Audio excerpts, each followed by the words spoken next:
নারীরা চুল আঁচড়ানোর পরে ঝরে যাওয়া চুল কি করবেন? অনেক নারীরা এটা জানে না, যার কারণে কঠিন বিপদে পড়ে যায়। মনে রাখবেন, এই চুল কিন্তু খুবই গুরুত্বপূর্ণ। এই চুলটাকে যেখানে সেখানে ফেলে দেওয়া যাবে না। নবীজি সাল্লাল্লাহু আলাইহি সাল্লামের এই চুল মোবারক নিয়েই কিন্তু একজন ইহুদি মহিলা তাবিজ করেছিল, ব্ল্যাক ম্যাজিক করেছিল, জাদুটোনা করেছিল, কুফরি কালাম করেছিল। নবীজি সাল্লাল্লাহু আলাইহি সাল্লাম এত সুন্দর করে কথা বলেন, কিন্তু হঠাৎ করে নবী সাল্লাল্লাহু আলাইহি সাল্লাম অসুস্থ হয়ে পড়েছেন।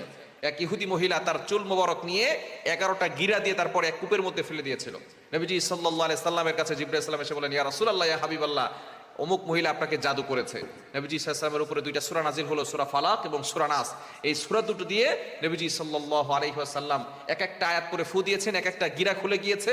নবীজি সাল্লাল্লাহু আলাইহি ওয়াসাল্লাম সম্পূর্ণরূপে সুস্থ হয়েছেন। সুতরাং এই চুল যেখানে সেখানে ফেলবেন না, কেননা এই চুল মানুষের একটা দেহের অংশ, এটাকে যেখানে সেখানে ফেলবেন না। আর নারীদের চুল কিন্তু নারীদের সতর, এই নারীদের চুল যাতে করে কেউ না দেখে এই বিষয়ে খেয়াল রাখতে হবে। যদি কোনো নারী তার চুলকে দেখিয়ে বেড়ায়, একটা চুল যদি কোনো পরপুরুষ দেখে, ওই একটা চুল একটা বিশাল বড় সাপ হয়ে তাকে আক্রমণ করবে। অন্যরায়াত আছে একটা চুল 70টা সাপ হবে। আর জাহান্নামের সাপ হচ্ছে খুব ভয়ঙ্কর সাপ। এই জাহান্নামী সাপের মাথা হবে উটের মাথার মতো, আর মোটা হবে কলা গাছের মতো।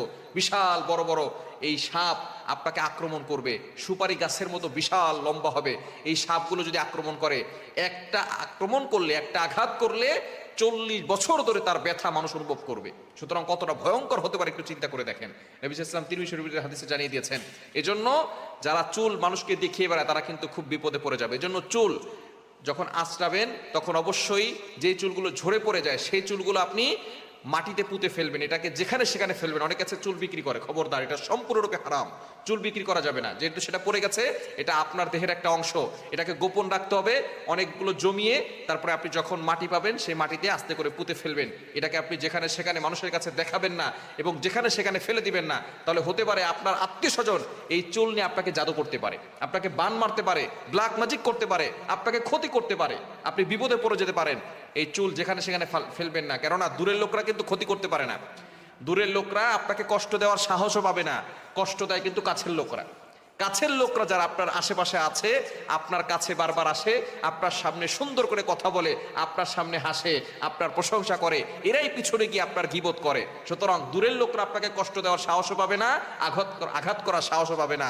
আঘাত করে কিন্তু কাছের লোকেরা। এজন্য অবশ্যই যারা ওত পেতে বসে আছে তাদেরকে আপনার চুল দিয়ে তাদেরকে উপকার করতে যাবেন না। এজন্য অবশ্যই চুলগুলোকে ভালো করে, যে চুলগুলো ঝরে পড়ে যায় এগুলো অন্যত্র ফেলে দিবেন না, যেখানে সেখানে ফেলে রাখবেন না, পরপুরুষের সামনেও ফেলবেন না।